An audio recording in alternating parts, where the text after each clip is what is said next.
প্রিয় দর্শক, হযরত ইউনুস নবী কিভাবে মাছের পেটে গেলেন, আর তিনি কিভাবে 40 দিন ধরে মাছের পেটে ছিলেন, শেষে কিভাবে সেখান থেকে বের হলেন, এই সব রহস্যময় ঘটনা জানবো আজকের এই ভিডিওতে। চলুন আর দেরি না করে শুরু করি আজকের ভিডিও। একদা আল্লাহ রাব্বুল আলামিন হযরত ইউনুস আলাইহিস সালামকে ওহীর মাধ্যমে জানিয়ে দিলেন, হে ইউনুস, তুমি তোমার কওমের লোকেদের নিকট হেদায়েতের জন্য তাদের দ্বীনের পথে আহ্বান করো। যদি তোমার কওমের লোকগণ হেদায়েত কবুল না করে, তবে আমি তাদেরকে সেইভাবে ধ্বংস করে দিব যেভাবে ইতিপূর্বে আদ ও সামুদ জাতিকে ধ্বংস করেছিলাম। অতঃপর হযরত ইউনুস আলাইহিস সালাম তার কওমের নিকট গিয়ে বললেন, হে আমার কওম, তোমরা স্বীকার করে নাও আল্লাহ রাব্বুল আলামিন ব্যতীত আর কোনো উপাস্য নেই। আমি তার প্রেরিত রাসূল। তোমরা দেবদেবীর পূজা পরিত্যাগ করে এক নিরাকার ও সর্বশক্তিমান আল্লাহ রাব্বুল আলামিনের উপাস্য ও ইবাদত করো এবং আমার উপদেশ ও আদেশ অনুযায়ী কাজকর্ম করো। কিন্তু কওমের লোকগণ তার কথার প্রতি কোনো কর্ণপাতই করল না, বরং তারা জবাব দিল, হে ইউনুস, তুমি যদি আমাদেরকে টুকরো টুকরো করে ফেলো, তথাপিও আমরা তোমার কথা শুনে আমাদের পূর্বপুরুষদের ধর্ম ত্যাগ করব না এবং আমরা কোনোদিনই দেবদেবীর উপাসনা ছাড়ব না। হযরত ইউনুস আলাইহিস সালাম বললেন, তোমরা যে কথা বলছো তা তোমাদের জন্য ভীষণ বিপদের কারণ হবে। তোমরা যদি আল্লাহ রাব্বুল আলামিনের প্রতি ঈমান আনো এবং আমাকে নবী বলে স্বীকার করে নাও, এটা তোমাদের দুনিয়া ও আখিরাতের উভয় জাহান্নামের কল্যাণের কারণ হবে। যদি তোমরা কল্যাণ ও মঙ্গল কামনা করো, তবে তোমাদের ভুল পথ পরিত্যাগ করে আল্লাহ রাব্বুল আলামিনের ইবাদতে লিপ্ত হও, আর নইলে অবশ্যই তোমাদের প্রতি আল্লাহ রাব্বুল আলামিনের গজব নাজিল হবে, আর আখিরাতে তোমরা অনন্তকাল ধরে দোজখের আগুনে জ্বলতে থাকবে।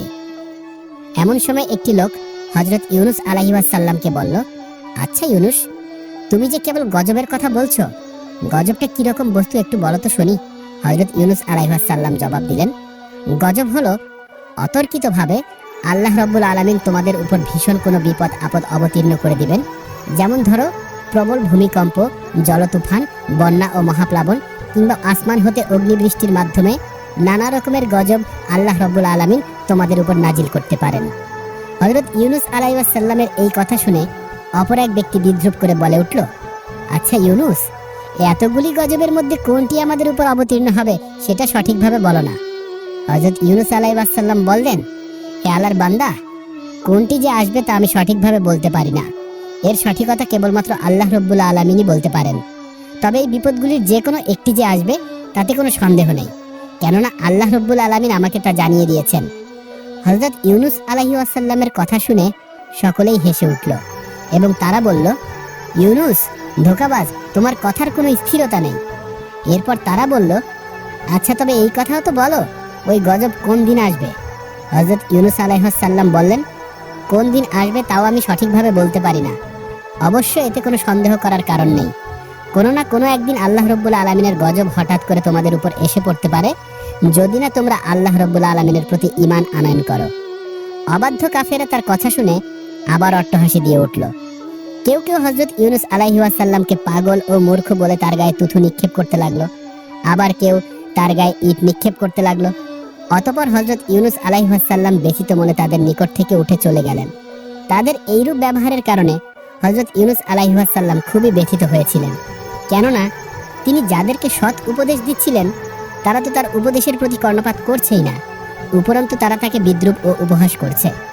এভাবে তিনি তার কওমের লোকেদেরকে একাধারে 40 বছর পর্যন্ত দাওয়াত দিলেন, কিন্তু তার এই দাওয়াত ও প্রচেষ্টা সম্পূর্ণ ব্যর্থতায় পর্যবসিত হলো। কোনো মানুষ আল্লাহ রাব্বুল আলামিনের প্রতি ঈমান আনয়ন করল না। অতঃপর হযরত ইউনুস আলাইহিস সালাম আল্লাহ রাব্বুল আলামিনের দরবারে 2 হাত তুলে প্রার্থনা জানালেন, হে মাবুদ, তুমি এই অবাধ্য লোকেদের উপর গজব নাজিল করো। হযরত ইউনুস আলাইহিস সালামের এই রূপ দেওয়ার পরিপ্রেক্ষিতে আল্লাহ রাব্বুল আলামিনের তরফ থেকে তাকে জানিয়ে দেওয়া হলো, হে ইউনুস, আমি যথাসময়ে তাদের উপর গজব নাজিল করব, এ ব্যাপারে তুমি তাড়াহুড়া করিও না। হযরত ইউনুস আলাইহিস সালাম বললেন, হে মাবুদ, আপনি কোন দিন তাদের উপর গজব নাজিল করবেন? আল্লাহ রাব্বুল আলামিনের পক্ষ থেকে তাকে উত্তর দেওয়া হলো, যখন সময় হবে ঠিকই আমি তাদের উপর গজব নাজিল করব। এরপর একদিন হযরত ইউনুস আলাইহিস সালাম রাস্তা দিয়ে কোথাও যাচ্ছেন, এমন সময় তার সাথে কতিপয় কাফেরের দেখা হলো। তারা তাকে বিদ্রূপের সঙ্গে জিজ্ঞাসা করলো, হে ইউনুস, তোমার আল্লাহর তরফ থেকে আমাদের উপর গজব তো নাজিল হলো না? তোমার আল্লাহর তরফ থেকে আমাদের উপর নাকি গজব আসবে, কিন্তু কই, গজব তো আসছে না। আমরা গজবের আশায় বসে আছি আর অপেক্ষা করতে করতে একেবারে অতিষ্ঠ হয়ে গিয়েছি। তুমি তাড়াতাড়ি তোমার আল্লাহকে বলো আমাদের উপর যেন তিনি জলদি গজব নাজিল করেন। প্রতিনিয়ত হযরত ইউনূস আলাইহিস সালাম এ ধরনের বিদ্রূপমূলক কথা শুনতে শুনতে একেবারে অতিষ্ঠ হয়ে উঠলেন। তার আর সহ্য হচ্ছিল না। ওদিকে আল্লাহ রাব্বুল আলামিনের পক্ষ থেকেও গজবের সুনির্দিষ্ট তারিখ সম্পর্কে তাকে কোনো কিছুই আভাস দেওয়া হচ্ছিল না। তার লজ্জা ও দুঃখ ক্রমশই বেড়ে চলল। অবশেষে তিনি একদিন সিদ্ধান্ত নিলেন এই দেশ ছেড়ে তিনি চলে যাবেন। সে মতে একদিন তিনি আল্লাহ রাব্বুল আলামিনের অনুমতি ব্যতীতই নিজের পুত্র ও স্ত্রী সন্তানকে নিয়ে বাড়ি থেকে বের হয়ে পড়লেন। চলে যাবেন অজানা কোনো দূর দেশে। কিন্তু হযরত ইউনূস আলাইহিস সালামের এই কাজটি আল্লাহ রাব্বুল আলামিন তেমন পছন্দ করলেন না। তখন তার উচিত ছিল আল্লাহ রাব্বুল আলামিনের পক্ষ থেকে অনুমতি নেওয়ার। আল্লাহ রাব্বুল আলামিন তাকে অনুমতি দিলেন তারপর দেশ ত্যাগ করে অন্যত্রে চলে যাওয়ার। এদিকে হযরত ইউনূস আলাইহিস সালামের স্বদেশ ত্যাগ করার পরে হঠাৎ একদিন দুপুরবেলা সেই দেশে একটি ভীষণ অবস্থার সৃষ্টি হলো। কোথা থেকে অনেকগুলো মেঘখণ্ড এসে একত্রিত হলো এবং ঘোর কৃষ্ণবর্ণ ধারণ করে সারা দেশকে অন্ধকারাচ্ছন্ন করে ফেললো। দেশের লোকজন এমন দৃশ্য আর কোনোদিন দেখেনি। এই দৃশ্য দেখে তারা অত্যন্ত ভীত ও শঙ্কিত হয়ে পড়ল। দেখতে দেখতে সেই মেঘরাশির ভেতর থেকে বিদ্যুৎ চমকাতে শুরু করলো এবং কামানের গোলার নিয়ে গর্জন করে বজ্রপাত শুরু হয়ে গেল। মনে হচ্ছিল যেন সেই প্রলয়নকারী প্রবল মেঘ দুনিয়ার সবকিছুই গ্রাস করে ফেলবে। মেঘের গর্জন ক্রমশই এমন ভয়ঙ্কর হয়ে উঠছিল যে তার এক একটি আওয়াজ মানুষ ও পশু পাখি সকলের হৃদয়ের মধ্যে প্রবল কম্পন ধরিয়ে দিচ্ছিল। আতঙ্কে হতবুদ্ধি হয়ে মানুষ এদিক সেদিক ছোটাছুটি করতে আরম্ভ করে দিল। এই সর্বগ্রাসী বিপদ থেকে কোথায় গিয়ে আশ্রয় নেবে তারা তা ঠিক করতে পারছিল না। সকলেরই মনে হতে লাগলো যে এটা আর কিছুই নয়, হযরত ইউনূস আলাইহিস সালাম যে তাদেরকে বারবার আল্লাহর গজবের ভয় দেখিয়েছিলেন, নিশ্চয়ই এটা সেই আল্লাহ রাব্বুল আলামিনের প্রেরিত গজব। তখন তারা বুঝতে পারল হযরত ইউনূস আলাইহিস সালাম একজন আল্লাহর সত্য নবী ছিলেন এবং তার ভবিষ্যৎবাণীও সত্য ছিল। এরপরে তারা আর্তনাদ করতে লাগলো, হায় হায়, এখন আমরা কি করব? কে আমাদেরকে এই বিপদ থেকে রক্ষা করবে? হযরত ইউনূস আলাইহিস সালাম তো দেশ ত্যাগ করে চলে গিয়েছেন। দেশে থাকলে না হয় তার কাছে গিয়ে কান্নাকাটি করে তার হাত পা ধরে বলতাম, হে ইউনূস, আমরা তোমার কথা না শুনে অন্যায় করেছি, আর এখন থেকে আমরা তোমার সকল উপদেশ মেনে চলব। তুমি আল্লাহ রাব্বুল আলামিনের নিকট সুপারিশ করো যাতে তিনি আমাদেরকে এই বিপদ থেকে রক্ষা করেন। কিন্তু এখন আমরা হযরত ইউনূস আলাইহিস সালামকে কোথায় পাবো? তিনি তো দেশ ত্যাগ করে কোনো সুদূর অজানা রাজ্যে চলে গিয়েছে। আমরা তো তার কোনো খোঁজ খবরই জানি না। ইউনূস আলাইহিস সালামের কওম এইভাবে সম্পূর্ণরূপে হতাশ ও নিরাশ হওয়ার পরে পরস্পর পরামর্শ করে একটি সিদ্ধান্ত নিল যে, হে সম্প্রদায়ের লোকেরা, আসুন আমরা একটি কাজ করি। হযরত ইউনূস আলাইহিস সালাম যেভাবে মাথা নত করে আল্লাহ রাব্বুল আলামিনের দরবারে প্রার্থনা করতেন, আমরাও সেরূপ করে দেখি। যদি এর মাধ্যমে আল্লাহ রাব্বুল আলামিন আমাদের উপর রহম করেন এবং এই বিপদাপদ থেকে আমাদেরকে যদি মুক্তি দান করেন, তাহলে এর চেয়ে উত্তম জিনিস আমাদের জন্য আর কি বা হতে পারে। তখন সকলেই একত্রিত হয়ে সিজদাতে অবনীত হয়ে আল্লাহ রাব্বুল আলামিনের দরবারে প্রার্থনা করতে লাগলো, হে আমাদের মালিক ও প্রতিপালক, আমরা চরম অপরাধী, আমাদের পাপের কোনো শেষ নেই।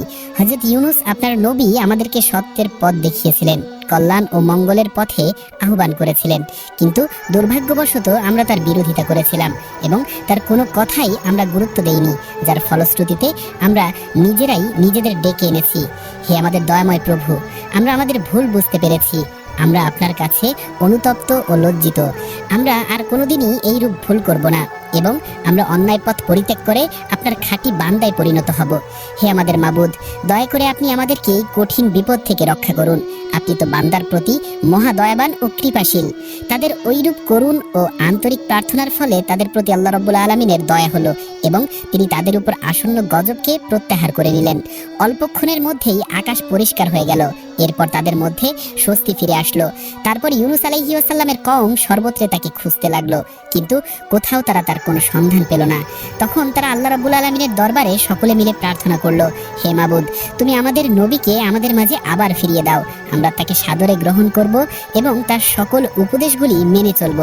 হযরত ইউনূস আলাইহিস সালামের কওমের মতো এরূপ বিশাল একটি জাতি একত্রে ঈমান গ্রহণ করার ঘটনাটি ছিল সত্যি পৃথিবীর ইতিহাসে বিরল।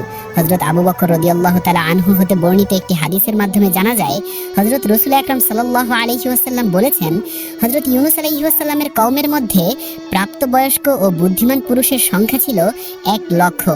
এছাড়া নারী ও বালক বালিকার সংখ্যা ছিল প্রায় 3,00,000। এদিকে হযরত ইউনূস আলাইহিস সালাম স্বদেশ ত্যাগ করা বের হয়ে কিছুদূর চলার পরে তিনি একটি নদীর তীরে গিয়ে উপস্থিত হলেন।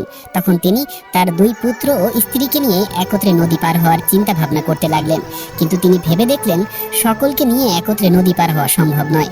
তাই তিনি তার বড় ছেলেটিকে নদীর তীরে দাঁড় করিয়ে রেখে ছোট ছেলেটিকে কাঁধে তুলে নিলেন এবং তার স্ত্রীর হাত ধরে নদী পার হতে লাগলেন।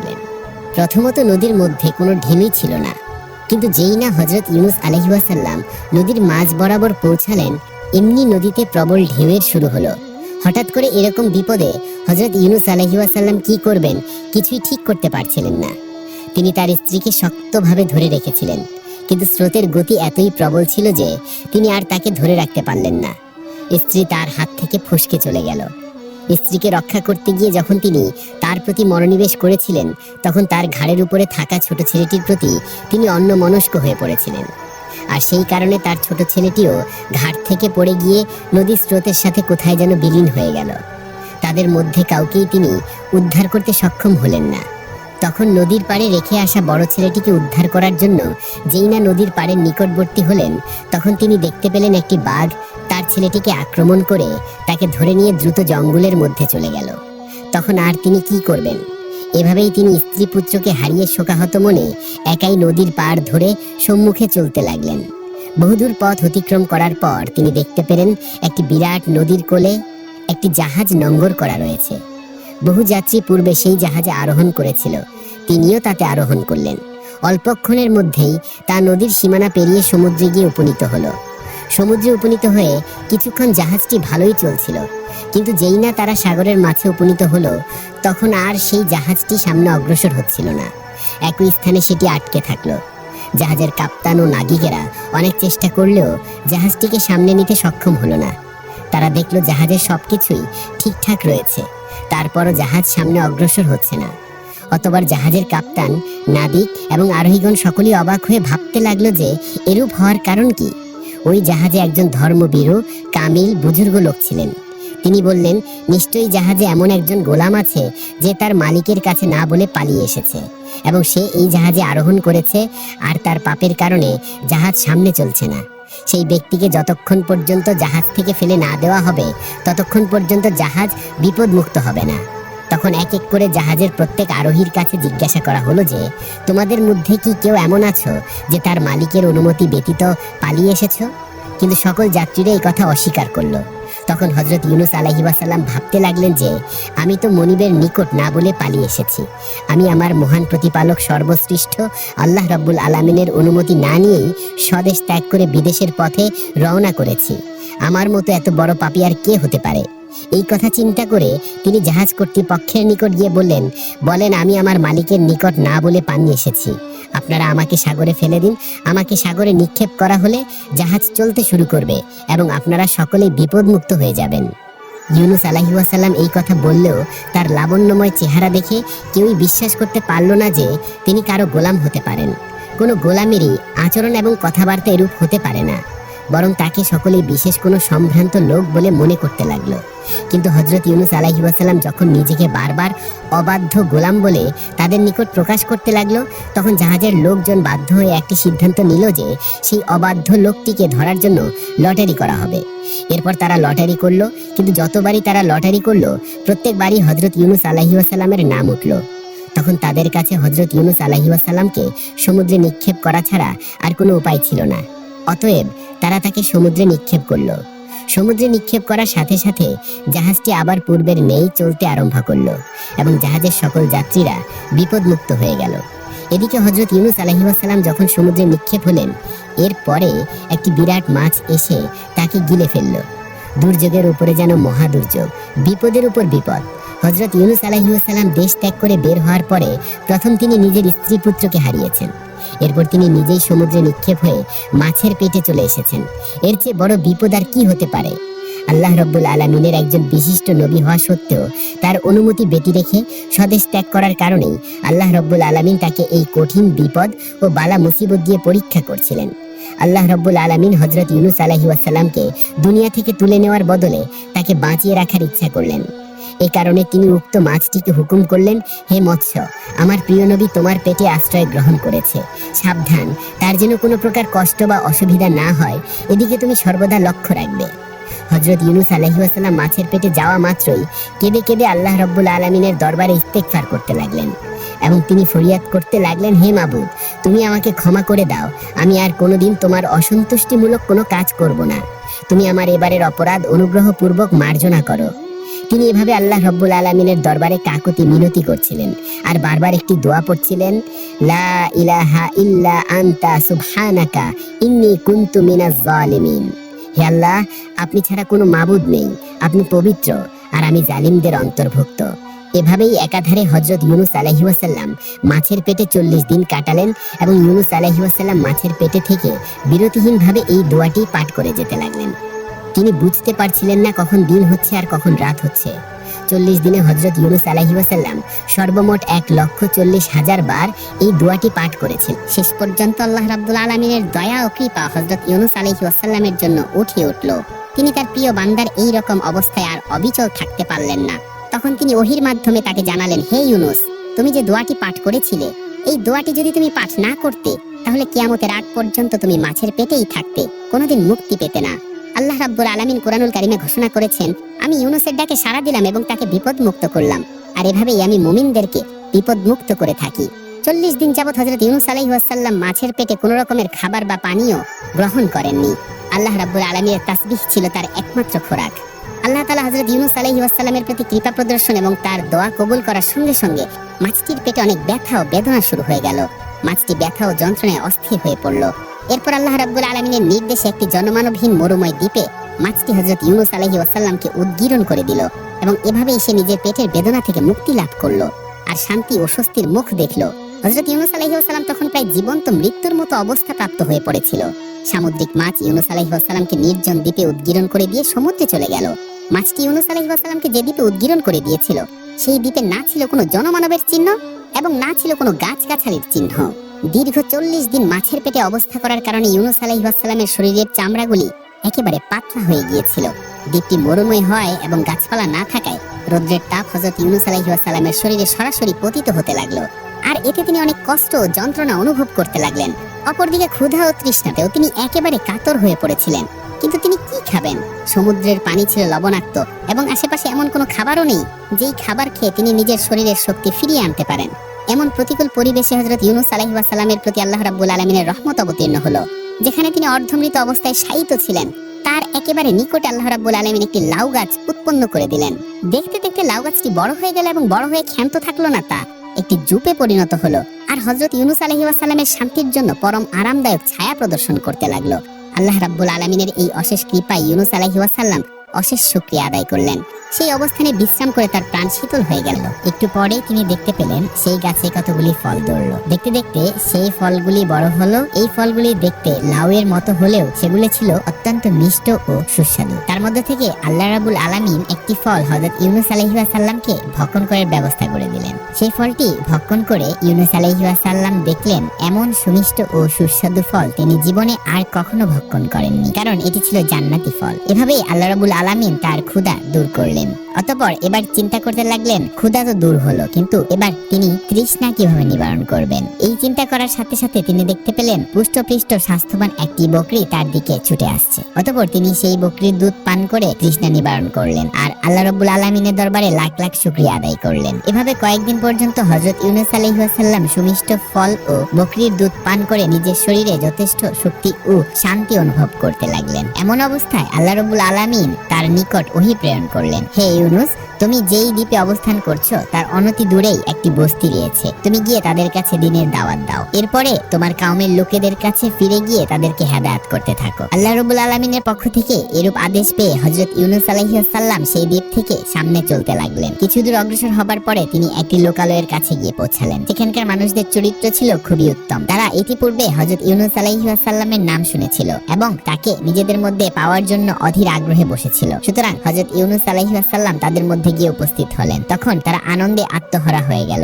অতঃপর তিনি তাদের কাছে দিনের বিধিবিধান পেশ করলেন আর আল্লাহ রাব্বুল আলামিনের দিন কবুল করে হযরত ইউনূস আলাইহিস সালামের উম্মতে পরিণত হলো। অতঃপর হযরত ইউনূস আলাইহিস সালাম সেই দেশের সর্বোচ্চ ভ্রমণ করে ওয়াজ নসিহত করতে লাগলেন।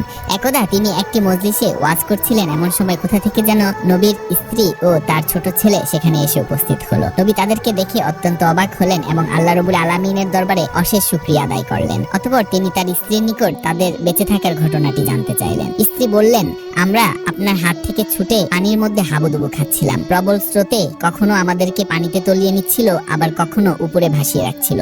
আমরা অত্যন্ত ভীত হয়ে পড়েছিলাম। এভাবে কয়েক ঘন্টা চলার পরে আমাদের পায়ের নিচে মাটি আসলো, তখন আমরা সেখানে সোজা হয়ে দাঁড়ালাম আর এর মধ্যে স্রোতের প্রবলতা কিছুটা কমে গেল। একটু পরে আমরা দেখতে পেলাম সেখানকার পানি সম্পূর্ণরূপে শুকিয়ে গিয়েছে। তখন আমরা সেখান থেকে উঁচু স্থানের দিকে হাঁটতে লাগলাম। কিছু দূর হাঁটার পরে আমাদের সাথে কয়েকজন মানুষের দেখা সাক্ষাৎ হলো। তারা আমাদেরকে অসহায় অবস্থায় দেখে আমাদের নিকট আসলো এবং আমাদের পরিচয় জিজ্ঞাসা করলো। আমি তখন আপনার নাম বলে পরিচয় দিলাম। তারা আমাদেরকে যথেষ্ট সম্মান প্রদর্শন করে তাদের সঙ্গে কি নিয়ে চললো। আমরা তাদের সাথে তাদের বাড়িতে গিয়ে পৌঁছালাম। তারা আমাদেরকে সেখানে আশ্রয় দিল এবং আমাদের থাকা খাওয়ার সম্পূর্ণ ব্যবস্থা করে দিল। এভাবেই দিন চলছিল। একদিন আমি স্বপ্নে দেখলাম একজন শুভ্র পোশাক পরিহিত ব্যক্তি আমাকে বলছে, হে নবীর স্ত্রী, তোমার স্বামীর উপর আল্লাহ রাব্বুল আলামিনের পরীক্ষা শেষ হয়েছে। অল্প দিনের মধ্যেই তার সাথে তোমার সাক্ষাৎ হবে এবং আল্লাহ রাব্বুল আলামিন তোমাদের সুখের দিন ফিরিয়ে দিবেন। এরপর একদিন আমরা জানতে পারলাম যে আপনি এই লোকালয়ে আগমন করেছেন, আর এই খবর পেয়েই আমরা আপনার কাছে এসে উপস্থিত হলাম। স্ত্রীর মুখে এই কাহিনী শুনে নবী অনেক খুশি হলেন এবং আল্লাহ রাব্বুল আলামিনের দরবারে লাখ লাখ শুকরিয়া আদায় করলেন। একদিন পর হযরত ইউনূস আলাইহিস সালাম এক বৈঠকে বসে কয়েকজন লোককে উপদেশ প্রদান করছিলেন। এমন সময় একজন লোক সেখানে এসে উপস্থিত হয়ে বললেন, হুজুর, কিছুদিনের আগের ঘটনা। আমরা 8 থেকে 10 জন লোক একটি জঙ্গলে কাঠ কাটার উদ্দেশ্যে গমন করলাম। হঠাৎ আমরা দেখতে পেলাম একটি বাঘ একটি বালককে নিয়ে দ্রুত জঙ্গলের অভ্যন্তরে চলে যাচ্ছে। তখন আমরা সকলে মিলে অস্ত্রশস্ত্র নিয়ে বাঘটিকে ধাওয়া করলাম। আমাদের ধাওয়া খেয়ে বাঘটি বালকটিকে ছেড়ে চলে গেল। বালকটি সম্পূর্ণ মুমূর্ষ অবস্থায় পড়েছিল। এরপর আমি ও আমার বন্ধুরা বালকটিকে বাড়িতে নিয়ে এসে অনেক চিকিৎসা ও সেবা যত্ন করলাম, যার কারণে সে সম্পূর্ণরূপে আরোগ্য লাভ করলো এবং সুস্থ হয়ে উঠলো। সুস্থ হওয়ার পরে সে তার সম্পূর্ণ ঘটনা আমাদেরকে খুলে বলল এবং সে বলল যে আমি আল্লাহর নবী হযরত ইউনূস আলাইহিস সালামের পুত্র। তখন হযরত ইউনূস আলাইহিস সালাম বললেন, আমার পুত্র কোথায়? তাকে জলদি নিয়ে এসো। লোকটি বলল, হুজুর, এখনই আমার সঙ্গের লোকজন তাকে নিয়ে আপনার কাছে উপস্থিত হবেন। এর কিছুক্ষণ পরে হযরত ইউনূস আলাইহিস সালামের ছেলেটিকে নিয়ে কিছু লোক তার কাছে উপস্থিত হলো। ছেলেকে এভাবে অকল্পনীয় ভাবে ফিরে পেয়ে হযরত ইউনূস আলাইহিস সালাম আল্লাহ রাব্বুল আলামিনের দরবারে লাখ লাখ শুকরিয়া আদায় করতে লাগলেন এবং তার দুই চোখ দিয়ে অবিরল ধারায় আনন্দের অশ্রু বেগলিত হতে লাগলো। স্ত্রী পুত্রকে ফিরে পাওয়ার পরে হযরত ইউনূস আলাইহিস সালাম চিন্তা করলেন এবার তাকে স্বদেশ পানে ফিরে যেতে হবে, কারণ এটাই ছিল আল্লাহ রাব্বুল আলামিনের নির্দেশ। অতঃপর তিনি সেই দেশের লোকজনকে বিদায় জানিয়ে স্বদেশের পথে গমন করেন। প্রিয় দর্শক, এই ছিল মহান আল্লাহর এক প্রিয় নবীর কাহিনী, যার ধৈর্য, তওবা আর আল্লাহর প্রতি ভরসা আজও আমাদের জন্য বড় শিক্ষা। আমরা যেন ইউনূস আলাইহিস সালামের মতো বিপদে পড়ে আল্লাহকে ডাকি, তাওবা করি, ধৈর্য ধরি, এই দোয়া করি আল্লাহর দরবারে। আল্লাহ যেন আমাদেরকে সত্য বোঝার ও সে অনুযায়ী জীবন গড়ার তৌফিক দেন।